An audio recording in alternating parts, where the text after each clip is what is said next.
Hi RGV గారు, మీ point of వ్యూలో ఫిదా మీద రివ్యూ చేయడానికి వచ్చినందుకు థ్యాంక్ యూ వెరీ మచ్.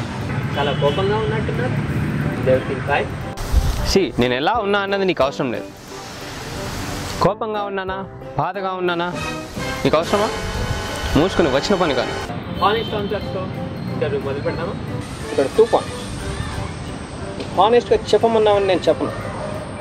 నేను హానెస్ట్గా చెప్పినంత మాత్రాన అది నిజమైపోతుంది.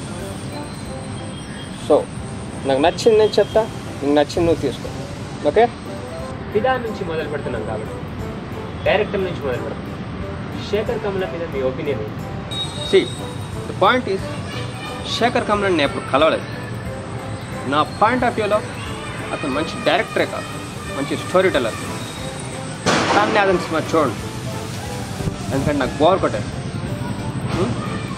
ఫిదా అని ఆయన లవ్ స్టోరీ, అదే టైటిల్ని మీకు ఇస్తే ఏ స్టోరీ? అలాంటి టైటిల్ నేను వాడు. ఒకవేళ తీయాల్సి వస్తుంది శ్రీదేవి గురించి, శ్రీదేవికి నేను ఎలా ఫిదా అయ్యానో చూపిస్తాను. క్యాప్షన్ కూడా శ్రీదేవి అనే పెడతాను. నచ్చిన వాళ్ళు చూడండి, నచ్చక చూడకండి. మీరు ఎప్పుడైనా ఎవరికైనా ఫిదా అయ్యారా లేదా ఫిదా చేశారా? నా వరకు నేను రోజుకో అమ్మాయికి ఫిదా అవుతుంటా.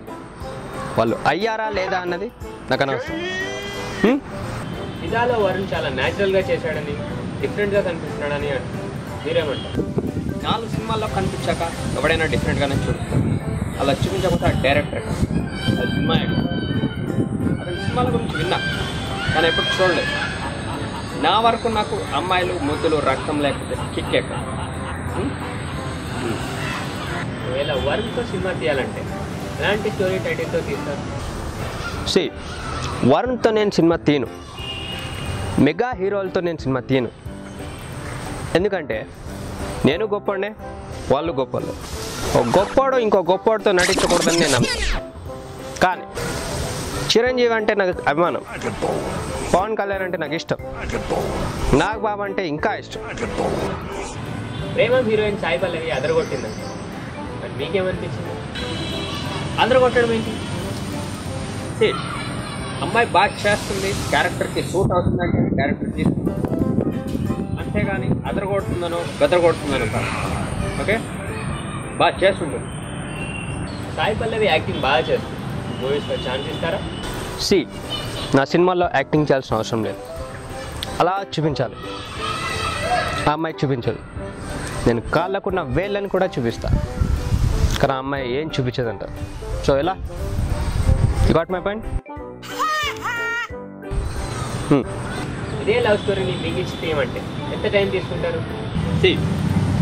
నా దృష్టిలో లవ్ అనేది లేదు. లవ్ అంటే లాస్ట్.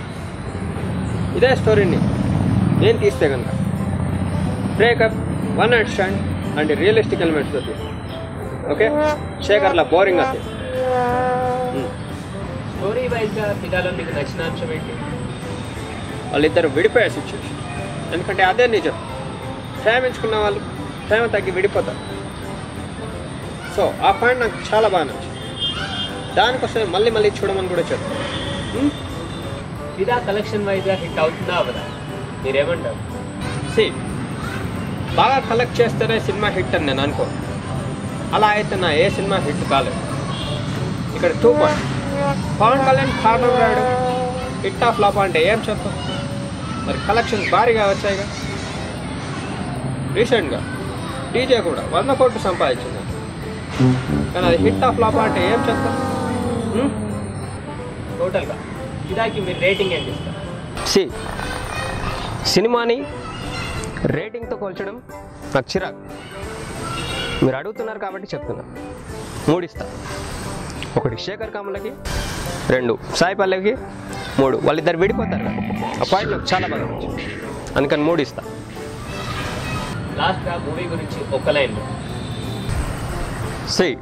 నేను ఏది చెప్పినా ఒక లైన్లోనే చెప్తా. సినిమాని ఒక్కసారి చూడవచ్చు, అది కూడా హేట్ స్టోరీ గురించి. ఓకే, చూడకపోవడం చూడడం మీ ఇష్టం.